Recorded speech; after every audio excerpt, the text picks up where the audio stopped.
पढ़ाई करने के सिर्फ दो तरीके हैं, या तो तुम्हें पढ़ने में मज़ा आ जाए, या तो तुम्हारा लक्ष्य इतना बड़ा हो कि तुम पढ़ाई के दर्द को हंसते हंसते सह जाओ। इंसान के सीने में जब दर्द होता है, जब आंसू के लावे आंखों में चुभने लगते हैं, जब वो चाह कर भी रो नहीं पाता, उस वक्त वो कुछ ऐसा कर जाता है जो शायद उसने कभी सपनों में भी ना सोचा हो।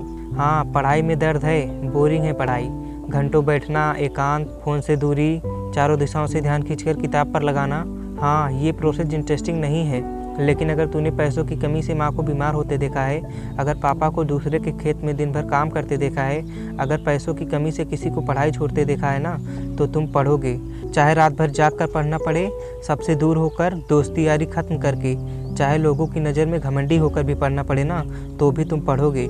क्योंकि उस टाइम तुम्हारे अंदर वो घुटन, वो अनकम्फर्टेबल चल रही होगी जो तुम्हें चैन से बैठने नहीं देगी। जो ये जाल घेरे है गरीबी का, अंधेरे का, सिमटाव का, वो जो खा रहा है तुम्हारा उजाला, छीन रहा है तुम्हारी रोशनी, जो पटक रहा है तुम्हारी उड़ान को, उसको मिटाने के लिए, खुद की आज़ादी को बचाने के लिए तुम पढ़ोगे। पढ़ाई छोड़ो, अगर जंग भी करनी पड़े और खुद की आंखों की नींदों को कुर्बान भी करना पड़े ना, तो भी तुम करोगे। क्योंकि एक वक्त जब घुटन बढ़ जाती है, जब अंधेरा घना हो जाता है, जब सांस लेना भी मुश्किल हो जाता है, तो फिर जंग शुरू होती है। अभी यही सही समय है खुद से जंग करने का। एग्ज़ाम नज़दीक है और घर वालों की कई उम्मीदें हैं, इसलिए उठना होगा।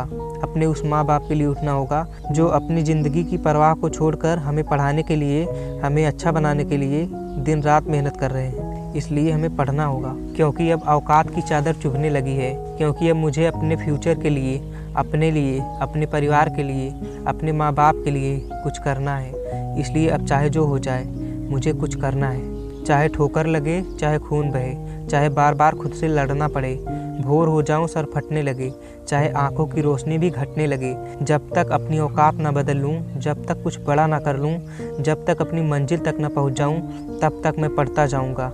मैं अब पढ़ाई को अपनी जिम्मेदारी मानता हूँ। मैं कुछ नहीं जानता, बस ये जानता हूँ कि मैं ये कर सकता हूँ। अब मेरी ज़िंदगी की हार जीत की जिम्मेदारी मेरी है, इसलिए मैं अभी से एकांत को चुनता हूँ। जब तक किताबों का ज्ञान पी न जाऊँ, जब तक अपनी ज़िंदगी जी न जाऊँ, तब तक पढ़ता रहूँगा। ये ना तो हद की बात है और ना कद की बात है, ये सिर्फ और सिर्फ जिद की बात है। तो चलते हैं एकांत में, सफलता के शोर में मुलाकात होगी। और हाँ, मैं सफलता के शिखर पर तुम्हारा इंतज़ार करूँगा। तुम आओगे ना?